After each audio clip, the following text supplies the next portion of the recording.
नमस्कार, मैं हूं आशीष प्रमोद गोस्वामी। स्वागत है आप सभी का खबरों के तूफानी बुलेटिन सुपरफास्ट 88 में। तो चलिए बिना किसी देरी के शुरू करते हैं फटाफट अंदाज में खबरों का सिलसिला। चंद्रयान 2 पर इसरो की तरफ से बड़ा बयान सामने आया है। इसरो ने कहा है कि लैंडर विक्रम में कोई खराबी नहीं है, लैंडर पूरी तरह से सुरक्षित है। इसरो का कहना है कि लैंडर विक्रम को कोई नुकसान नहीं हुआ। वहीं इसरो की टीम लगातार विक्रम से संपर्क साधने की कोशिश कर रही है। ग्रेटर नोएडा में प्रधानमंत्री नरेंद्र मोदी ने संयुक्त राष्ट्र के कॉन्फ्रेंस ऑफ द पार्टीज के 14वें अधिवेशन को संबोधित किया। COP14 कन्वेंशन में 197 देशों के 3000 राजनीतिक प्रतिनिधि मौजूद रहे। अधिवेशन को संबोधित करते हुए पीएम मोदी ने कहा कि भारत के संस्कारों में ही धरती पवित्र है। हर सुबह जमीन पर पैर रखने से पहले हम धरती से माफी मांगते हैं। पीएम बोले कि आज दुनिया में लोगों को क्लाइमेट चेंज के मसले पर नकारात्मक सोच का सामना करना पड़ रहा है। इसकी वजह से समुद्रों का जलस्तर लगातार बढ़ रहा है। बारिश, बाढ़ और तूफान हर जगह इसका असर दिखाई दे रहा है। राजस्थान के पूर्व राज्यपाल कल्याण सिंह बीजेपी में शामिल हो गए हैं। लखनऊ में बीजेपी दफ्तर में कल्याण सिंह ने सदस्यता ली। राजस्थान के राज्यपाल बनने के बाद कल्याण सिंह ने बीजेपी की सदस्यता छोड़ दी थी। अब दोबारा बीजेपी में शामिल हो गए हैं। कलराज मिश्रा ने राजस्थान के नए राज्यपाल पद की शपथ ली। राजभवन में राजस्थान हाईकोर्ट के मुख्य न्यायाधीश ने उन्हें शपथ दिलाई। अखिलेश यादव का रामपुर दौरा रद्द हो गया है। जिला प्रशासन से धरने की परमिशन न मिलने के कारण अखिलेश का रामपुर दौरा रद्द हो गया। दौरा रद्द होने के बाद अखिलेश यादव ने प्रेस कॉन्फ्रेंस करते हुए कहा कि मुहर्रम और गणेश उत्सव के कारण रामपुर में धारा 144 लागू थी, जिसकी वजह से रामपुर का दौरा रद्द कर रहा हूं। इसके साथ ही अखिलेश ने कहा कि राजनीतिक इतिहास में नेताजी के बाद सबसे ज्यादा केस आजम खान के खिलाफ ही दर्ज हुए हैं। रामपुर डीएम को एक्सटेंशन चाहिए, इसीलिए वो सरकार के दबाव में काम कर रहे हैं। सपा के राष्ट्रीय अध्यक्ष अखिलेश यादव ने कहा है कि उनकी पार्टी 2022 का विधानसभा चुनाव अकेले लड़ेगी। अखिलेश ने हालांकि इस दौरान बसपा के पर कुछ भी बोलने से मना कर दिया। राज्य के 11 विश्वविद्यालय और 104 महाविद्यालयों में आज एक साथ छात्र संघ चुनाव की वोटिंग हुई और आज ही रिजल्ट का भी ऐलान किया जाएगा। देहरादून और हल्द्वानी में छात्र संख्या को देखते हुए देर शाम तक रिजल्ट आने की संभावना है, जबकि अन्य कॉलेजों में पहले ही रिजल्ट आ जाएगा। गृह मंत्री अमित शाह ने आज असम के कामाख्या मंदिर में दर्शन किए, जहां नेडा की बैठक में भाग लेने गए थे असम। हरिद्वार में होने वाले ऐतिहासिक महाकुंभ के कार्यों की शुरुआत हो गई है। 2021 में महाकुंभ का आयोजन होना है। महाकुंभ के कार्यों को लेकर सीएम ने कहा कि बड़े स्तर पर इसके लिए तैयारी की जा रही है। महाकुंभ के आयोजन के लिए सीएम ने केंद्र से 900 करोड़ रुपए कुंभ निधि से दिए जाने की मांग की है। राष्ट्रपति कोविंद रविवार रात आइसलैंड, स्विट्जरलैंड और स्लोवेनिया की यात्रा पर रवाना हो गए। अपनी इस 9 दिवसीय यात्रा के दौरान राष्ट्रपति कोविंद 3 देशों के शीर्ष नेतृत्व के बातचीत कर द्विपक्षीय संबंधों को मजबूत करेंगे। भारत सरकार के पास स्विस बैंकों में खाता रखने वाले भारतीयों की जानकारी आनी शुरू हो गई है। भारत को इस महीने स्विस खातों से जुड़ी कुछ अहम जानकारियां मिली। स्विस बैंकों से मिली जानकारियों को सरकार अध्ययन कर रही है, ताकि विदेशों से गलत तरीके से पैसा रखने वालों के खिलाफ कार्रवाई की जा सके। प्रतापगढ़ के कुंडा कोतवाली क्षेत्र में राजा भैया के पिता उदय प्रताप को प्रशासन ने नजरबंद कर दिया है। मुहर्रम को लेकर सुरक्षा कारणों की वजह से उन्हें नजरबंद किया गया। मुहर्रम के दिन हनुमान मंदिर में पूजा पाठ और भंडारा कराने पर अड़े थे राजा उदय प्रताप सिंह। कल शाम 9 बजे तक बदरी महल में नजरबंद रहेंगे। आजम खां की पत्नी तंजीन फातिमा और दोनों बेटों के नाम नोटिस भेजा गया है। जौहर यूनिवर्सिटी के लिए जमीन कब्जाने के मामले में तीनों कोर्ट में हाजिर होने के लिए कहा गया है। शहरी क्षेत्रों में बिजली की दरों में 12% का इजाफा किए जाने और ग्रामीण क्षेत्रों में फिक्स्ड चार्ज बढ़ाए जाने से नाराज कांग्रेसियों ने अनेकों तरीके से विरोध प्रदर्शन किया। कांग्रेस कार्यकर्ताओं ने भैंस के आगे बीन बजाकर अपना विरोध जताया। राज्य सरकार ने नियुक्तियों में आरक्षण के क्रम को बदल दिया है, जिससे एससी वर्ग के लोगों में नाराजगी है। राज्यसभा सांसद प्रदीप टप्टा भी एससी वर्ग के साथ दिख रहे हैं। राज्य बनाने के बाद से राज्य में प्रथम नियुक्ति एससी वर्ग के अभ्यर्थियों को मिलती है, जिसके क्रम में अब परिवर्तन किया जाएगा, जिससे कांग्रेस के राज्यसभा सांसद प्रदीप टप्टा काफी नाराज है। आईएएस उमेश प्रताप सिंह की पत्नी अनीता की मौत के मामले में लखनऊ पुलिस ने आईएएस को क्लीन चिट दी है। फॉरेंसिक रिपोर्ट और परिजनों के बयानों के आधार पर क्लीन चिट दी गई है। आधी रात लखनऊ पुलिस ने क्लीन चिट का प्रेस नोट जारी किया। अनीता के चचेरे भाई ने आईएएस के खिलाफ हत्या की एफआईआर दर्ज कराई थी। उत्तराखंड में आज और कल भारी बारिश का अलर्ट है। मौसम विभाग ने कुमाऊं क्षेत्र में भारी बारिश की संभावना जताई। हापुड़ में बीजेपी नेता की गोली मारकर हत्या कर दी गई। बाइक सवार बदमाश गोली मारकर फरार हो गए।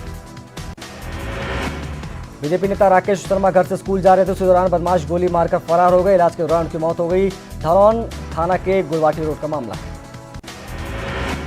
हापुड़ में दिन निकलते ही बीजेपी नेता राकेश शर्मा की हत्या के बाद बीजेपी कार्यकर्ताओं में गुस्सा दिखाई दे रहा है। आक्रोशित बीजेपी कार्यकर्ताओं ने धौलाना इंस्पेक्टर पर गंभीर आरोप लगाते हुए उनके खिलाफ कार्रवाई की मांग की। बीजेपी के मंडल अध्यक्ष ने ऐसे कुछ ही दिनों पहले पन्ना प्रमुख की हत्या कर दी गई थी। राकेश शर्मा जिसकी पैरवी कर रहे थे, इसीलिए धौलाना के इंस्पेक्टर ने उनकी हत्या की। प्रयागराज में एक रिटायर्ड एयरफोर्स कर्मी ने देश की मंदी और पूर्व वित्त मंत्री पी चिदंबरम को जिम्मेदार बताते हुए आत्महत्या कर ली। रिटायर्ड एयरफोर्स कर्मी विजन दास ने पंखे से लटक कर फांसी लगाई। विजन दास ने अपने सुसाइड नोट में पीएम मोदी से अपील की है कि उनका बेटा एक अच्छा सिंगर बनना चाहता है, पीएम मोदी उसकी मदद करें। पुलिस ने होटल संचालक की सूचना के बाद शव बरामद कर लिया है और परिजनों को आगे की सूचना देकर कार्रवाई शुरू कर दी है। कौशाम्बी के 13 जमालपुर में अधेड़ की लाश मिलने से सनसनी फैल गई। सिर पर गंभीर चोट के निशान थे। बताया जा रहा है कि शराब पिलाने के बाद हत्या की गई। बरेली में लव जिहाद के बाद जबरन धर्म परिवर्तन का मामला सामने आया है। यहां एक युवती को मोहम्मद अजहर ने हिंदू बन अपने प्रेम के जाल में फंसा लिया, फिर उसका मेमोरेंस बनाकर उसको ब्लैकमेल किया और फिर निकाह किया। पीड़िता का आरोप है कि उसके पति उसे अपने दोस्तों के साथ जबरन संबंध बनाने के लिए मजबूर करते थे। मना करने पर उसे बेल्टों से पिटाई भी करते थे। शिकायत के बाद पुलिस ने मोहम्मद अजहर समेत 5 लोगों के खिलाफ केस दर्ज कर लिया है।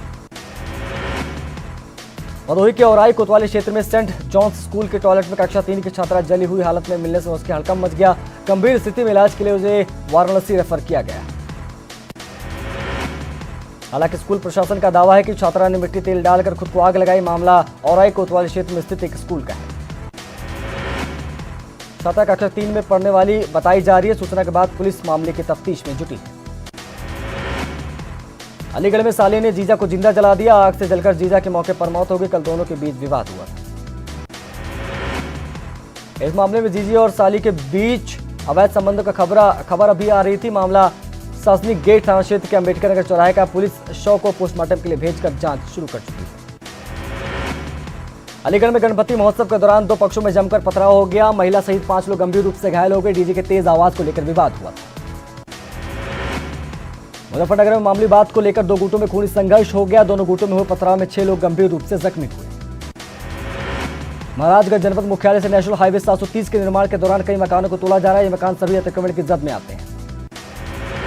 मकान टूटने के बाद स्थानीय लोग मकान में लगे लोहे की सामग्री लूटकर भागने लगे। इस बीच एक युवक को लोगों ने जमकर पीटा भी। गाजियाबाद के कबीरनगर थाना क्षेत्र के राजनीतिक इलाके में एक लग्जरी गाड़ी में अचानक आग लग गई। आग लगने से कार धू धू कर जलने लगी। आग इतनी भयंकर थी कि कार जलकर खाक हो गई। वहीं आग लगने के कारणों का भी पता नहीं चल सका। रुद्रप्रयाग के केदारनाथ हाईवे पर ऑलवेदर रोड में काम कर रहे क्रशर में अचानक आग लगी, जिसमें आसपास अफरा तफरी का माहौल बन गया। आगरा में एक कार में अजगर घुस गया। अजगर डिग्गी के नीचे बम्पर फंसा हुआ तो वहां से आ जा रहे लोगों ने इसकी जानकारी कार के ड्राइवर को दी तो उसने कार रोकी।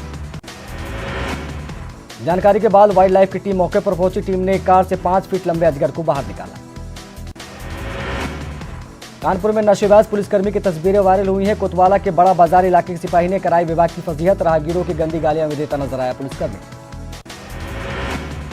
जौनपुर में पुलिस ने शराब कारोबारी का भांडाफोड़ करते हुए 300 लीटर अवैध शराब और भारी मात्रा में शराब बनाने के उपकरण बरामद किए हैं। कारोबारी को गिरफ्तार कर जेल भी भेजा गया है। सिद्धार्थनगर के ककरावा बॉर्डर पर तैनात 43वीं बटालियन एसएसबी ने भारत से नेपाल तस्करी कर ले जाए जा रहे 74 जेडी लेदर जूतों को जो जूते थे उनको जब्त किया है। इन जूतों की कीमत 73,000 रुपए बताई जा रही है। कानपुर के स्वरूप नगर थाना क्षेत्र में तेज रफ्तार कार ने स्कूटी को टक्कर मार दी, जिसमें स्कूटी सवार महिला और 3 बच्चे घायल हो गए। आगरा के गोवर्धन थाना क्षेत्र में सड़क पर चल रहे बच्चों को एक बस ने कुचल दिया, जिससे बच्चे पूरी तरह से उनकी मौत हो गई। एटा के अलीगंज थाना क्षेत्र में तेज रफ्तार कैंटर ने छात्रा की साइकिल में टक्कर मार दी, जिससे छात्रा गंभीर रूप से घायल हो गई। बागपत दौड़ो कोतवाली क्षेत्र में मासूम बच्चे के साथ दरिंदगी की वारदात सामने आई है। परिजनों की तहरीर पर पुलिस ने केस दर्ज कर लिया है। आरोपियों को गिरफ्तार भी कर लिया गया है। मथुरा में मामूली विवाद को लेकर पति ने पुल से यमुना में छलांग लगा दी। घटना की सूचना के बाद मौके पर पहुंची पुलिस ने यमुना में कूदे शख्स को बाहर निकाला। बुलंदशहर जिला अस्पताल में छापेमारी करने गए एडीएम प्रशासन रविंद्र कुमार से अस्पताल के डॉक्टर उलझ गए और अस्पताल बंद करने की धमकी दे डाली। अस्पताल में कई डॉक्टर और सीएमएस नदारद मिले। एडीएम द्वारा कार्रवाई की बात कहे जाने पर सभी डॉक्टर एकजुट हो गए और उन्होंने एडीएम को ही अस्पताल से बाहर निकाल दिया। इस दौरान डॉक्टर और एडीएम प्रशासन में जमकर कहासुनी हुई। मामला बुलंदशहर नगर के बाबू बनारसी दास जिला अस्पताल का है। 11 सितंबर से बंद कमरे मुन्ना और पीड़िता का बयान दर्ज होंगे। दिल्ली की 30 हजारी कोर्ट ने Jayaprakash Narayan apex trauma centre में अस्थायी कोर्ट बनाने के आदेश दिए हैं। उत्तर प्रदेश प्रदूषण नियंत्रण बोर्ड ने मुरादाबाद नगर निगम पर बड़ी कार्रवाई करते हुए 18 करोड़ का भारी भरकम जुर्माना लगाया। यह जुर्माना नगर निगम पर राहत के 24 बड़े गंदे नालों के पानी को बिना ट्रीटमेंट किए रामगंगा नदी में छोड़ने की वजह से लगाया गया।